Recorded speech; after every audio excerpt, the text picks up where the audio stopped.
Ujwal Arkalgud, welcome to Built to Sell Radio. Thank you, John. Thank you for having me. You got into an interesting business called Motive Base. Describe, for folks who haven't heard of Motive Base, what did you do?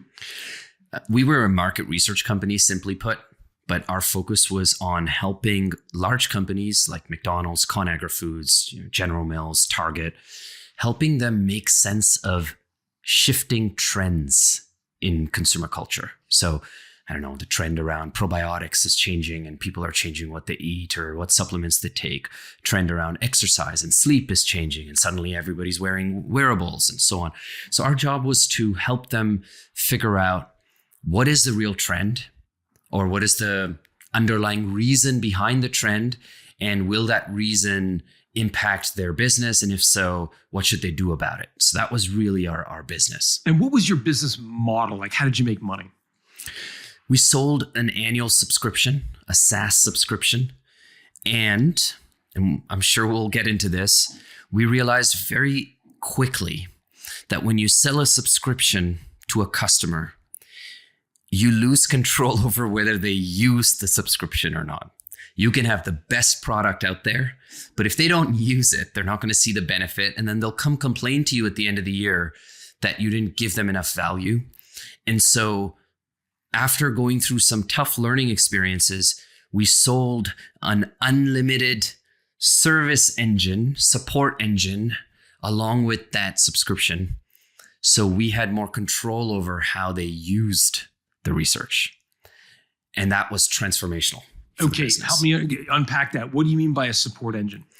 So let's say they go into our engine, our tool, our SaaS tool, right? And they search for, I don't know, gut health, and they look at some trends and do some analysis and they learn something.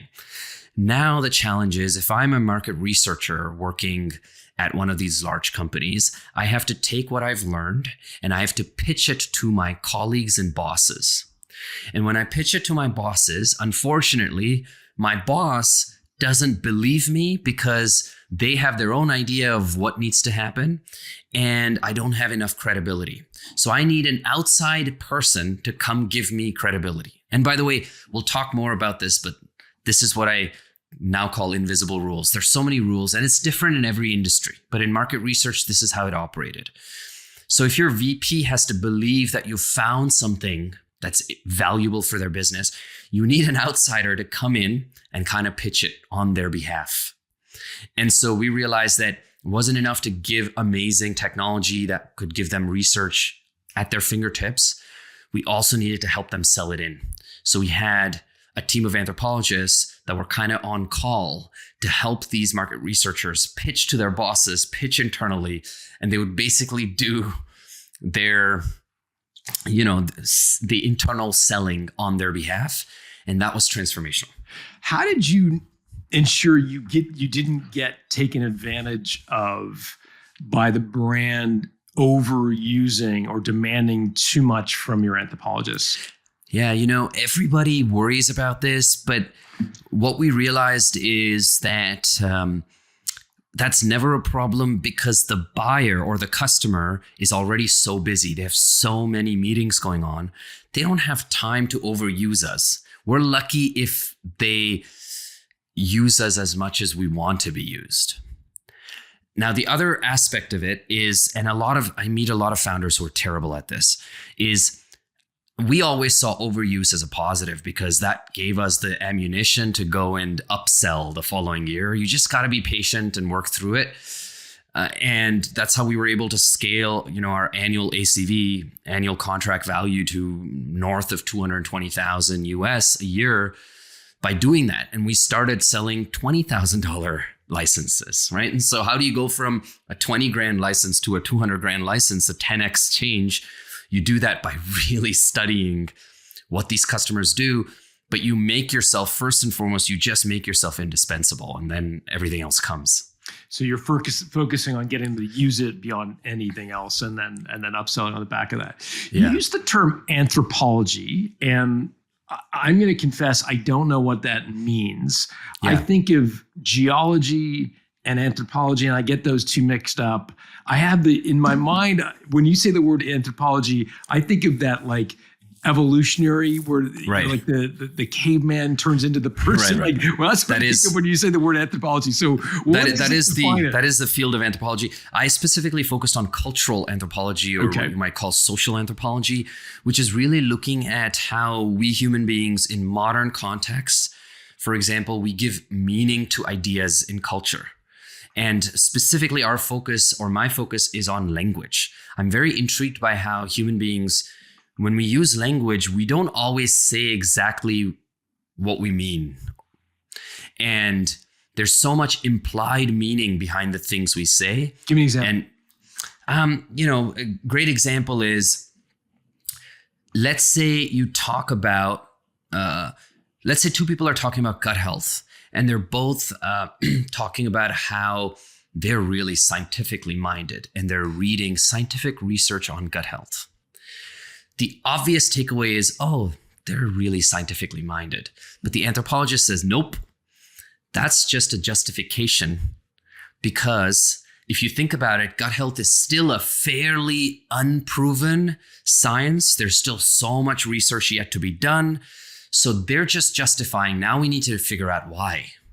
So then you dig in a little bit further. So how do you dig in? You look at what other things they talk about when it comes to food. And then you start to see, okay, they're into so many other things that are on the cutting edge of food trends.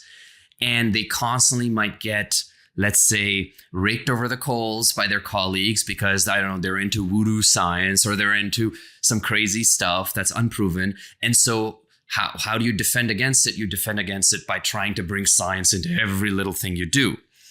So now, why is that important? It's important because if you just take things on the surface, and let's say I'm selling probiotics, and I'm going to sell, let's say, John, you're one of those people, and I'm selling to you, giving you clinical research, but actually that's not why you're buying.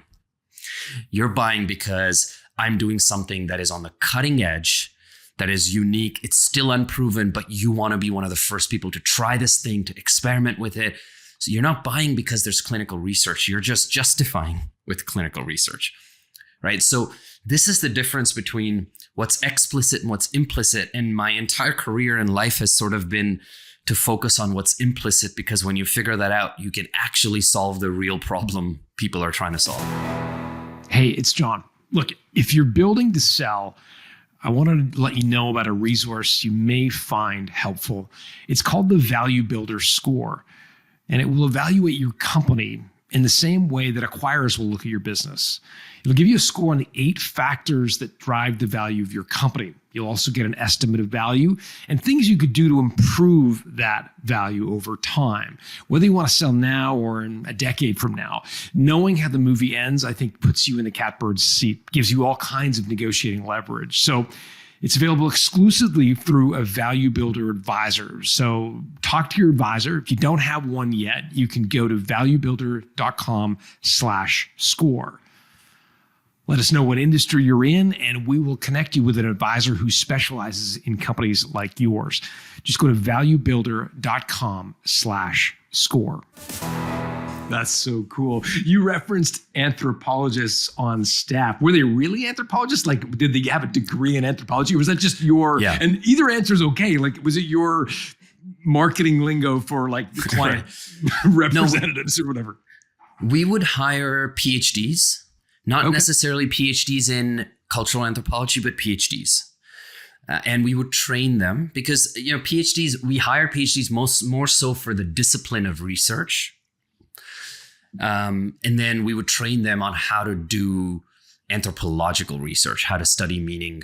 So that was, kind of our university that they would go through for the first 3 months.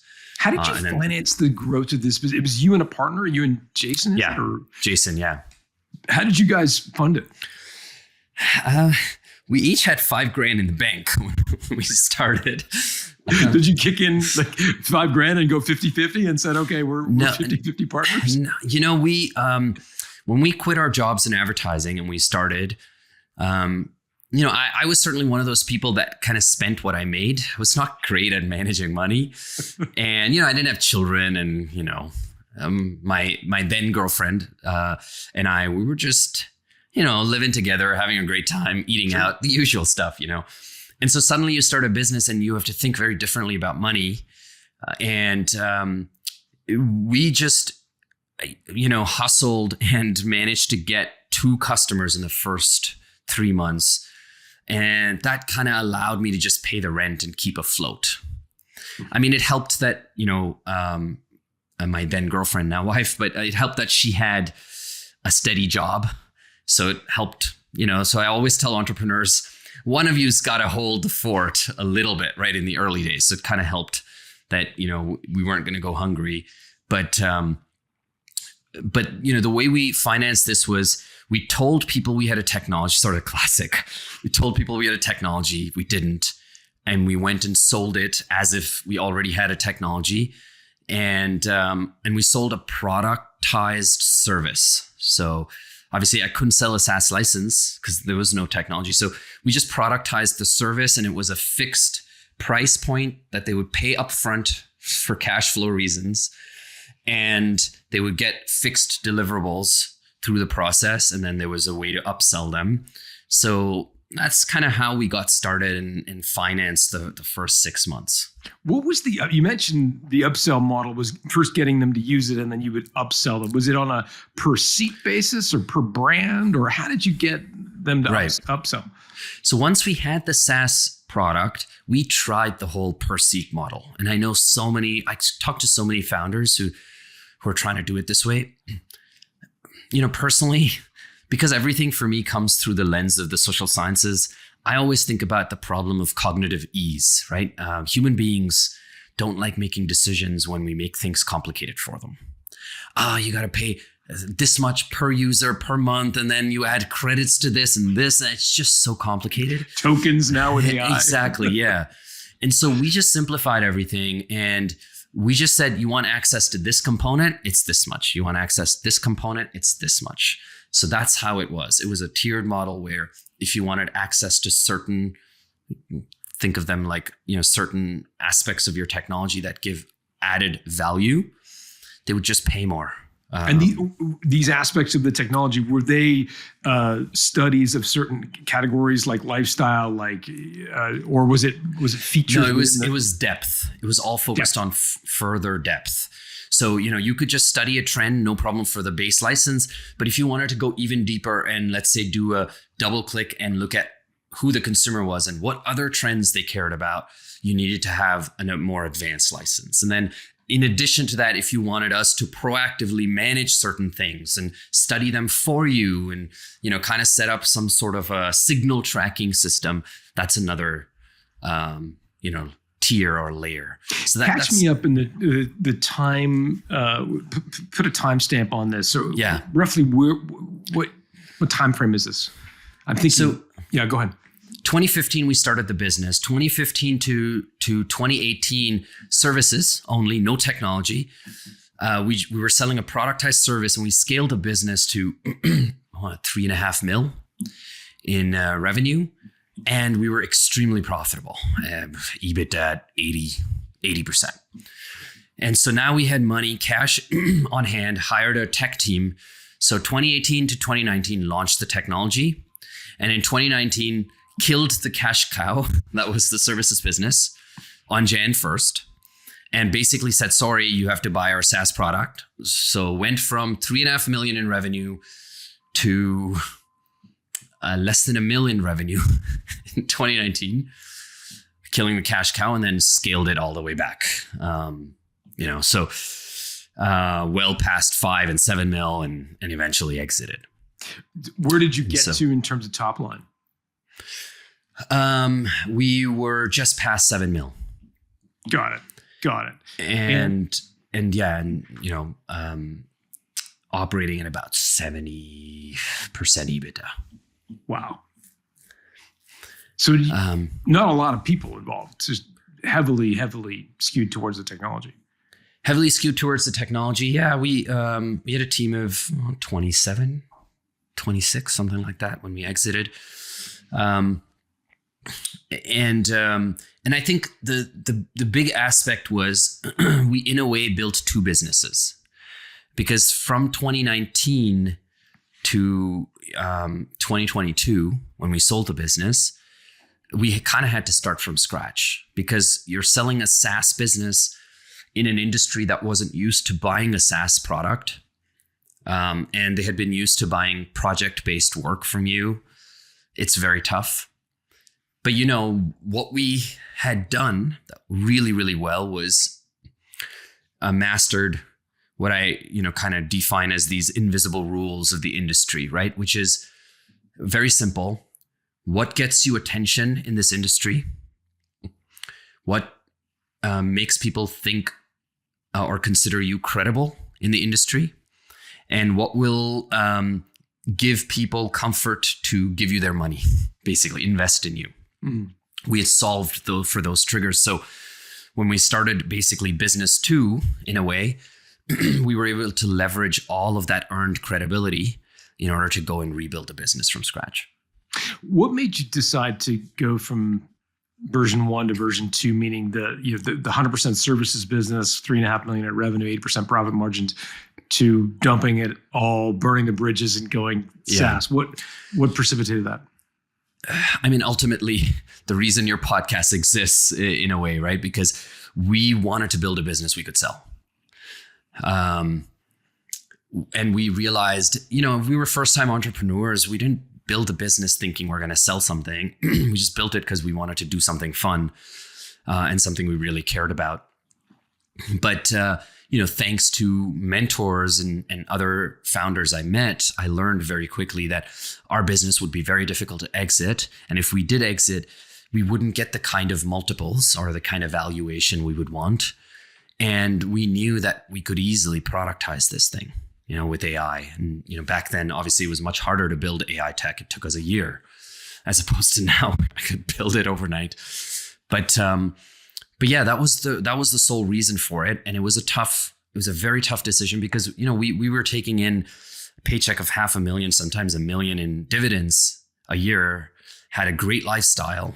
And we could have just run that business as a services business for, 10, 15 years, like a lot of entrepreneurs do. Nothing wrong with that. It was just not what we wanted. I'd love to just unpack for you and Jason, were you 100% aligned on that decision, or was there friction in your relationship at that time? No, thankfully for us, we always talked about, once the business started to pick up, we started to talk about wanting an exit. And we both wanted an exit for 2 things. One is we knew that because, we were so emotionally drained working in advertising. Even though we loved our jobs in advertising, we were emotionally exhausted. And when I say emotionally exhausted, we were exhausted of servicing customers. Because large corporations, they're freaking exhausting to service, right? They're always unhappy. You get sucked into their politics. It's really, really tough. Soul sucking. It's soul sucking. And as much as, they paid the bills and we were very proud of the work we did, it's like collateral damage, right? It really beats you up. And so we knew that we would reach a point where we would be so jaded and we'd start getting frustrated, and we didn't want to get to that point with this business.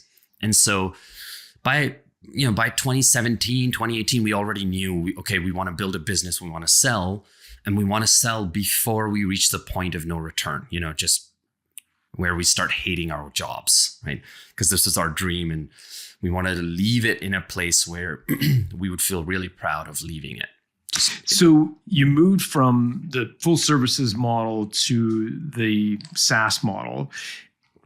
That's not to say that it's easier said than done, and I don't want to dismiss that as a strategy, but it's certainly one that a lot of our listeners may have heard before. I'd be curious to know what other moves you made to make your business built to sell that maybe are a little less obvious, or maybe just not quite as common. What would you say to that? I think the first part was we figured out what the unique fingerprint was that our business had, or the unique space our business could occupy. So what I mean by that is, every time I meet a founder now, John, I'll ask them, hey, what is your unique point of view or lens on your industry? Most people answer that by telling me about their features and benefits and how they do something really well. And I tell them, no, I'm asking you, what is your philosophy? What's your belief system around what your industry is or should be doing, or why they should be doing something better? And then how does that give you a unique perspective? Because everybody's got to have a unique philosophy. So we worked really hard to figure that out. So our philosophy, I'll simplify it a bit, but was basically that what everybody thinks are trends are not trends at all. So gut health is not a trend. The underlying reason behind it is the trend. The gut health is just a manifestation of a trend.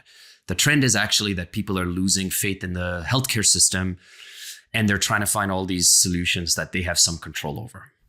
That was our philosophy. And so trend tracking and analysis needs to fundamentally change. So why is this important? Anytime I walked into a room, I had people's attention. So once we qualified a customer, our close rate on new business was incredible. So the moment I knew that a customer had money to spend, we got them. And once we got them, we retained them. 100% retention, net retention, hands down. So that was the first thing we did that a lot of people don't spend time to do. What is that unique philosophy? Everybody's got to have that. And this goes back to the whole, principle of, the invisible game. The invisible game is people want to talk to other people who have a unique perspective to offer. We don't want to talk to other people who are sort of vanilla. Because guess what? 99% of the world, let's say you're at a conference, and I'm sure a lot of your listeners will go to a conference and they want to network with customers, okay? And now this is a challenge. And I'm an introvert. I struggle. I can't walk up to you and go, hey, John, I'm so-and-so from Motivebase. Can we have a conversation? I don't even know how to begin the conversation. But when my founders tell me, hey, this is our unique philosophy or lens on the world, I have a memorized first 2 lines that I begin the conversation with. And guess what? John says, hey, that's kind of interesting. Let's talk. And suddenly you're chit-chatting, not about trying to sell them, but just about a unique lens on the business. And now John says, do you have a card? What do you do? Oh, I'm a salesperson for this company. Send me your card. Let's book a call. Sounds reminds me a little bit of Matt Dixon's book, The Challenger Sale. I've read that book. Yeah. Yeah. You're for those who haven't read it, the idea, the old way to sell is you ask questions about the prospect and you try to understand their problem. And what Dixon discovered was a lot of the people who are the best salespeople are the ones who say something kind of bold and that challenges a prevailing view of the world. And it sounds similar to what you're describing. Exactly. I think the key addition I would make is that when you challenge a prevailing view of the world, you have to be ready to offer some value. So when you say, hey, you think the sky's blue, it's actually not blue. It's just based on refraction. And somebody goes, what do you mean? Then you need to be able to offer value. Well, let me explain refraction to you. Let me give you 2 interesting stories. The water you see in lake when it's green, here's what's happening. And now they're engaged, right? So there's a cadence to this. And we call it we had the term, the credibility cadence. And so what we discovered is, there's ways in which you communicate with people. And when you really obsess over how you communicate at every single touch point, you'll assert immense control over the nature of that communication. And even if people don't want to buy from you, John, they'll say, hey, I really like what you're doing. Now's just not the time for me, or I just don't have the budget. Why don't we stay in touch? In 6 months, we'll chat. And so for me, for example, when we would do cold outreach, we'd get a 10% plus response rate, which is unheard of. And yes, out of every 10 responses, 9 or 8 might say, I don't want to work with you, but they would still respond and give you the respect to respond. And once they've responded, you now have an opening for a follow-up conversation. So we scaled to the first 5 million with 0 salespeople. I was going to ask you that. So it was you and Brian out there. Yeah, me and Jason. Jason. And we just did cold outreach. And We'd get responses and hop on calls. That's it. We didn't do anything crazy. We didn't waste money traveling all across the US trying to meet with people. We didn't take people out to fancy dinners. We did none of that. And that's how we were able to really operate in a lean manner, because we discovered that the people who want to work with us, they don't care about being wined and dined. They care about how we're helping them do their jobs better. I was going to say, because I was going to ask you, when I looked at 7 million in revenue, 27 employees, but a 70% EBITDA margin, I'm like, how would you do that? Obviously, you weren't hiring 20 salespeople. We weren't hiring 20 salespeople, and the senior staff were just 4 or 5 senior staff. Everybody else was junior staff that was really supporting on delivery, on client delivery. But you did try to bridge the gap from you and Jason doing the selling to eventually hiring. What was that like? Because you got to 5 on your own. Yes. What was it like to try to get other people to do some of the selling? Very challenging, because on the way to 5, John, we tried external agencies that would do, have a bunch of SDRs and, do sort of top of the funnel work for you. We tried bringing on a sales leader.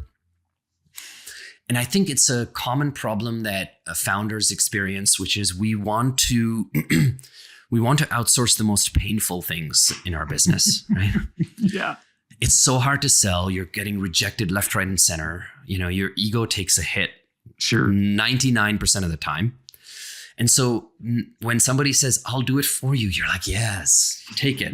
I'm just going to focus on the product, the fun stuff. And it fails. It fails because they don't have the credibility. They don't have the passion, all of that stuff, right? And so when we finally felt ready, what we did was we took our credibility blueprint and we condensed it down into a framework that we could apply to any new person we hired. So I'll give you an example. Typical startups, when they go raise money, they'll go hire salespeople, and the salespeople will basically function as gatekeepers. Hey, John, here's what I do. If you'd like, I'll get my founder on the call. And it undermines the value of the salesperson. And then you as a customer know that you're just dealing with a freaking gatekeeper and you don't value their time. And it's not a great start. Instead, what we did was figured out what is the unique credibility blueprint of the person we're hiring. And that became part of the hiring process. So we hired somebody who, even though didn't have a research background, had a deep passion for anthropology. They just didn't know it was. So, for example, they loved films that were about pop culture, and like I remember. I remember during the interview, we talked so much about how some of these pop culture references get ingrained into our zeitgeist, and we use it in language as if to imply a certain meaning, or I don't know, we hit it off on a Seinfeld connection or what have you, right? Mm-hmm. And so we had this unique story about why they were interested in culture and trends just naturally. And then married that with their background and their past experiences. And now suddenly they became an interesting person that our prospects wanted to talk to. They didn't need to be gatekeepers. They could actually talk to us and engage with us and engage with the prospects, and the prospects held value for their time. And so that was the transition moment for us, right? But it took us a few years to realize that. And now I try to teach other founders, don't just hire somebody because they have experience in sales or in your industry. You have to figure out what is their unique blueprint in terms of their lived experience, their background, their passions that might connect into a seamless story about why they're working for you, why they're selling your product, why they're so passionate about selling your product, and why their perspective on this industry should be taken seriously. Right? If you can solve and answer those questions, that's your hire right there. And you should be taking that to the interview process. By the time you sold the business, what proportion of the selling were you and Jason still doing versus outsourced to somebody else? We were, I would still come in on, some key accounts, like, if we were selling, for example, I don't know, major retailer. Major retailer, we knew the business would grow to $1 million a year, and it was huge potential. I would come in to close the business and kind of bring in sort of the quote unquote the heavy hitter in the end. Or if the CMO was joining the call or the chief data officer was joining the call, we'd come in to do that. But otherwise, I would say 80% of it was led by our salesperson and sort of the sales and marketing engine. Yeah. Makes sense. The ultimate sale obviously is selling a business. I often talk about this idea of, if you know how to sell, those are the core skills you also need to deploy when you're selling your company. That's the biggest asset you'll ever sell. Walk me through this. So you're at 7 million in ARR, annual recurring revenue. Was there some sort of like trigger that made you and Jason want to sell at that point, or what was going on for you? In 2020, we had a deal that we kind of went through the process, financial due deal, started technical due deal, and then the buyer pulled out. And it was mainly because we had transitioned into a SaaS business, but we hadn't fully validated the business model. And in particular, we hadn't fully proven that the business can continue to run without us. And so that was a big learning experience. And the offer just came to us. And, in hindsight, thank God we didn't go through it because we sold for 3x of that and scaled the business much more. But it was a great learning experience for us. What was that offer on a multiple of EBITDA? What would it have represented? Or multiple of revenue, whatever you wanted. I think back then it would have been, it was about 12x EBITDA. Okay, so still a pretty healthy. Yeah, but eventually I think we sold for maybe 15x EBITDA or maybe more. But your EBITDA had got a lot bigger. Yeah. But the offer came in, it was a little premature, but it was a great learning experience for us because I think the biggest thing we learned is, the world is full of Lego blocks, and if you can't figure out how to fit your unique business into a small little Lego structure that can just pop into a existing structure, you're not going to get bought. Right. And so, talk about cognitive ease. The buyer is going to come and send their finance person to go look at your business and send, a management consultant to look at your business. And those people don't really care about what's unique about your business. They're just looking at it as an asset and whether it's an asset that can help them grow whatever they're trying to do, right? And so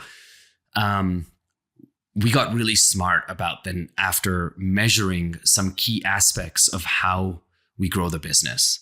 So, for example, studying and understanding what is considered annual recurring revenue as per GAAP standards, right? Because when an accountant sees that, will they say, oh, this is not GAAP compliant, right?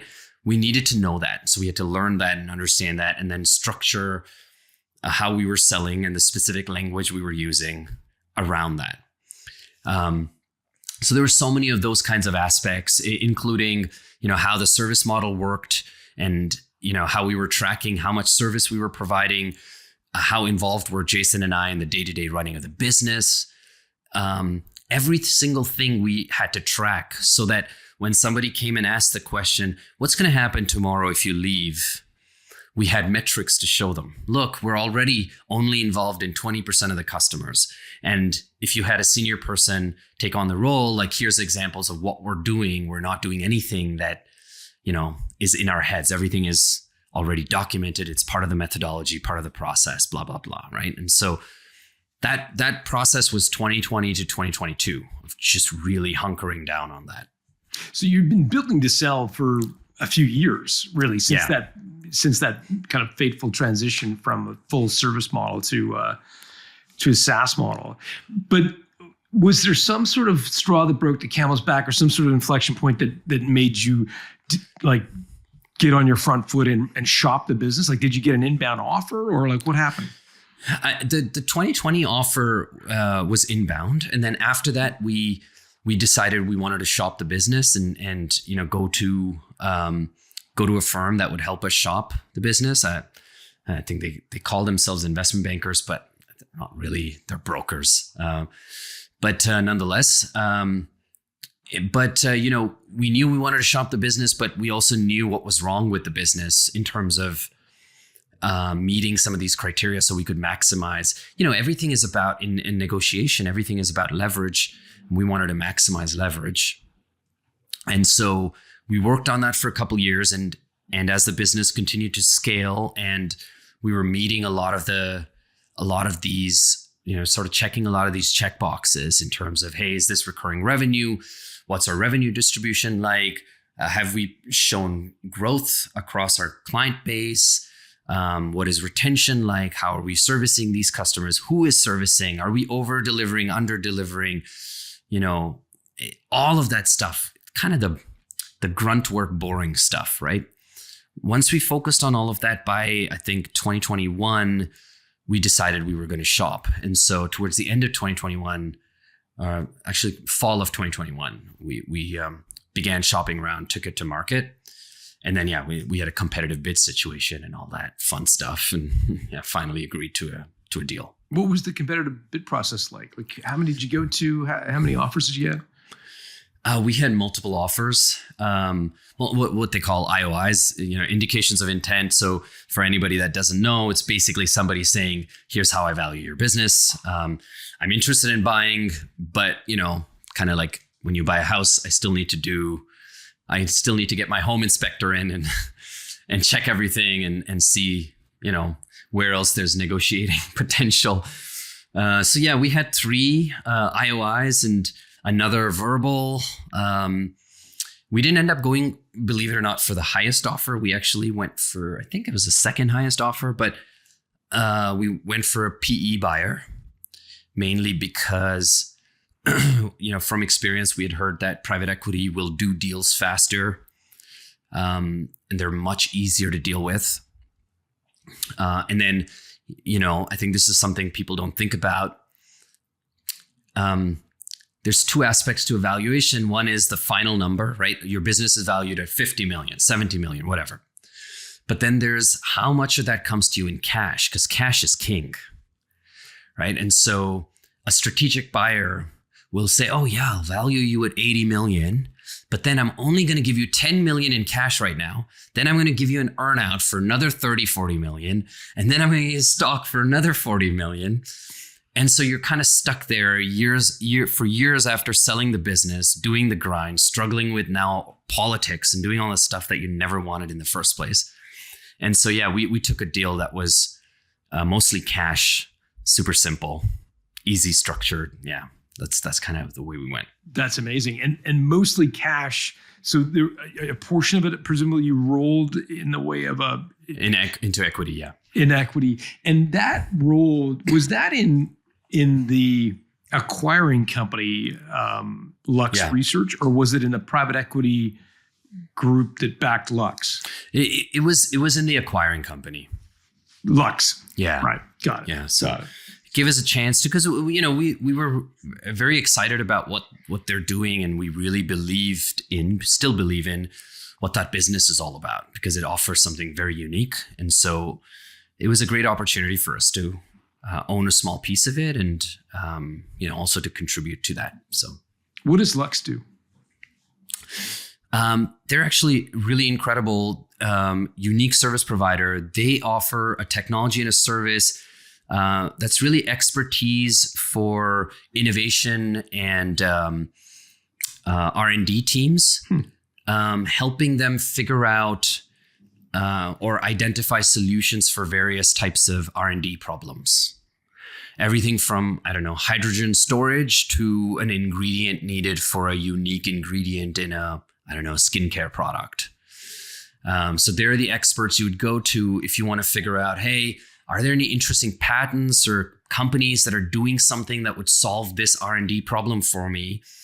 And if so, they might even broker the relationship or help you figure out how to solve that problem from a technical and innovation standpoint. So they've got very unique expertise in that. And now with AI, to be able to transfer that expertise into artificial intelligence and scale that, a lot of potential. Did you ever get a sense, or did they ever share with you whether they valued you primarily on a multiple of revenue, like a traditional software company, or a multiple of EBITDA? Yeah, it was a multiple of EBITDA for us. Interesting. And one of the things we found, John, is we had a few private equity conversations. They were all very much focused on multiple of EBITDA. And I think there were two reasons for that. And I've now grown to realize because after leaving Lux, I had the chance to work with some companies that are PE backed as well. And what I've realized now is that a lot of PEs have a lot of portfolio companies that are not really growing. And so really the only way for them to add value is through profitability. Because ultimately the fund will close at some point. They have to sell this thing. And so if it's not growing 20, 30% in top line, the only way they can increase value is grow the bottom line. Obviously they can do that by cutting people, but that often has an impact on the product. So the other option is you go acquire companies that are really profitable and they can bring some of those business models to, the parent company and help make it even more efficient and all of that. So that was a huge part of that because we had figured out an operating model that was just insanely efficient. And it really, it did make an impact on their business as well. Yeah, it sounds like it for sure. What was life like for you? Because you did spend a little bit of time at Lux, as I understand. Yeah. What was that like? It was primarily, I would say the first 6 months is really focused on helping your team acclimatize because, it's a big change for your employees and helping them acclimatize and find their footing. Took a year, I think. And then the other part was for us trying to figure out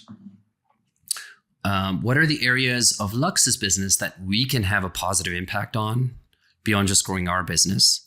Because obviously we continue to lead parts of our business, but once you sell, you also hand over your baby to somebody, and you have to be open to, as a founder, letting them run the show, whether you like it or not. Their way, right? They're going to run it their way.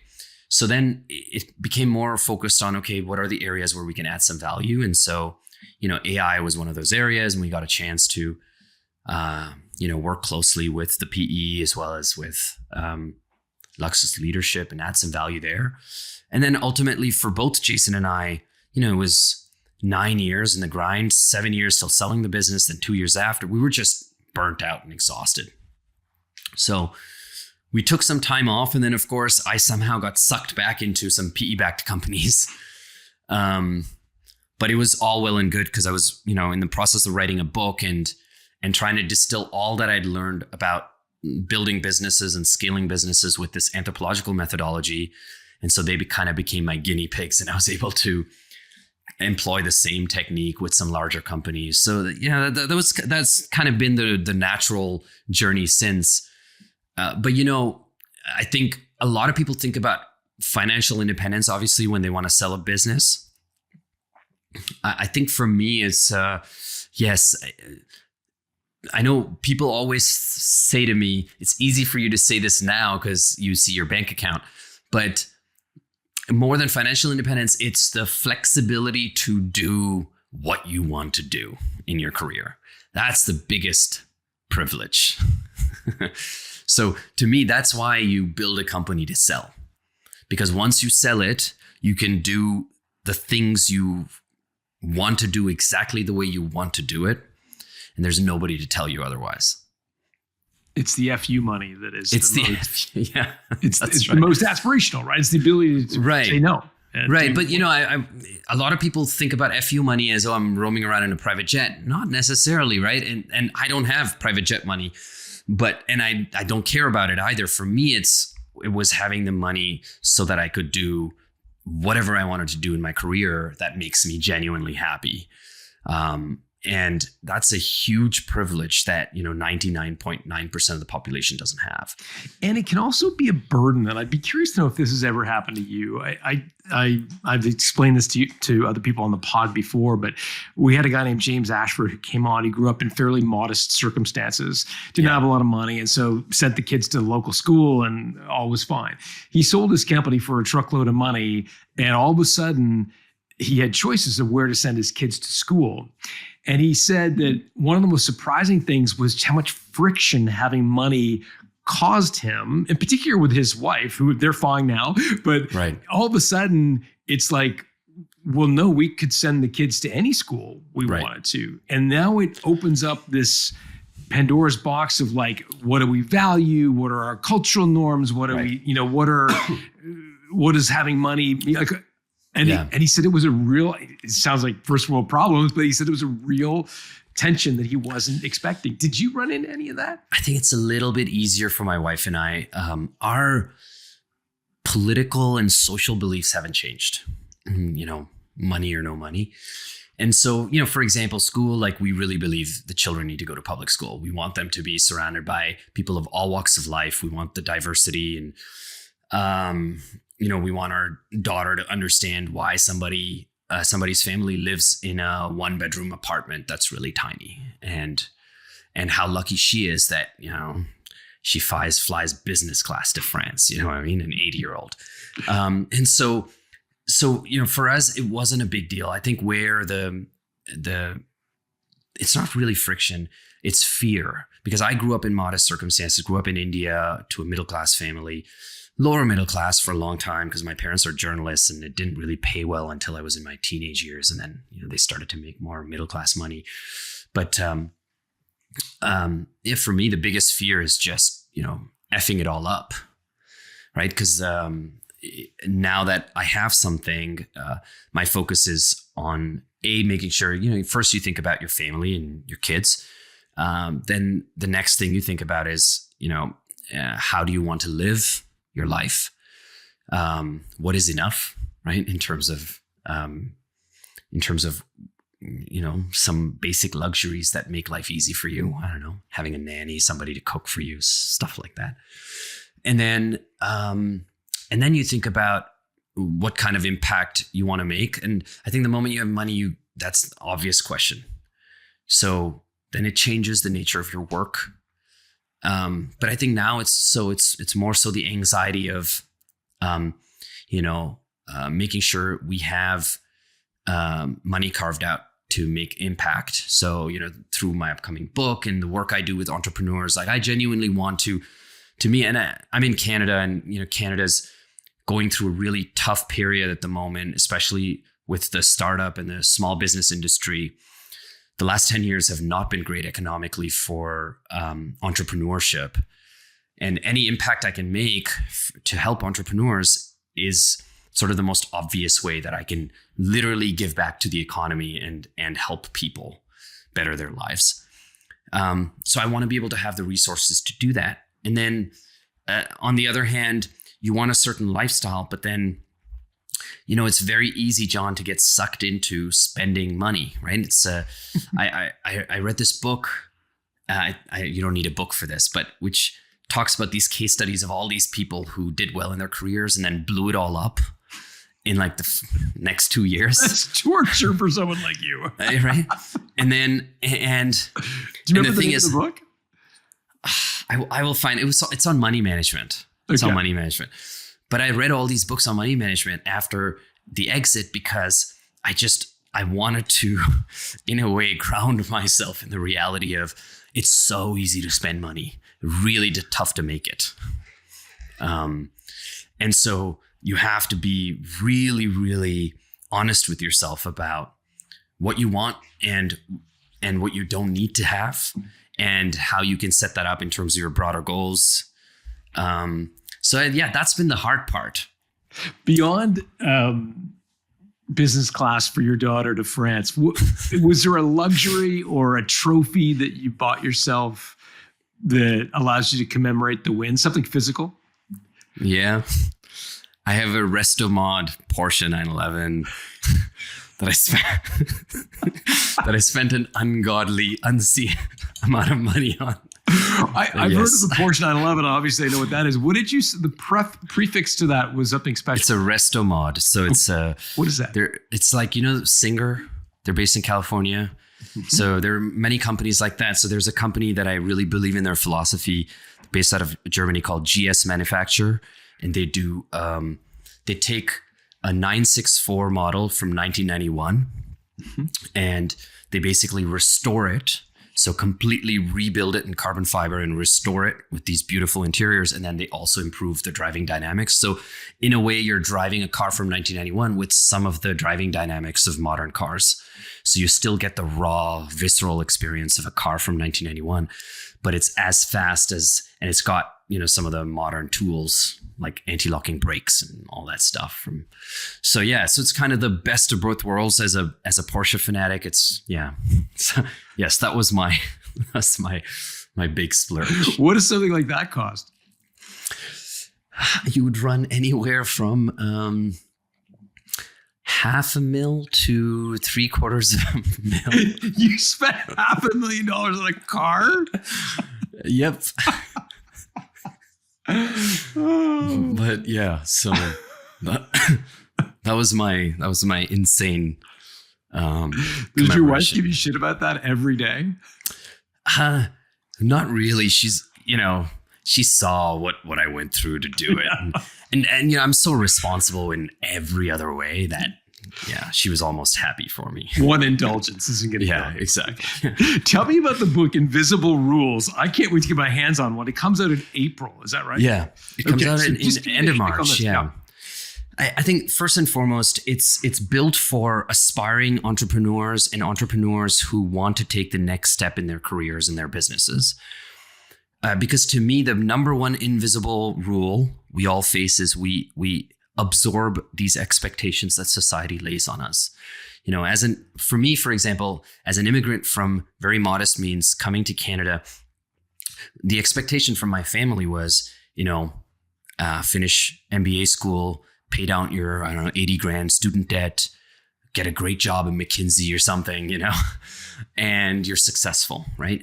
Starting a business is kind of like the stupid decision to do, right? And so there's all these, and my parents are, intellectuals, and starting a business in my culture is not seen as an intellectual pursuit, right? Being a professor at university is.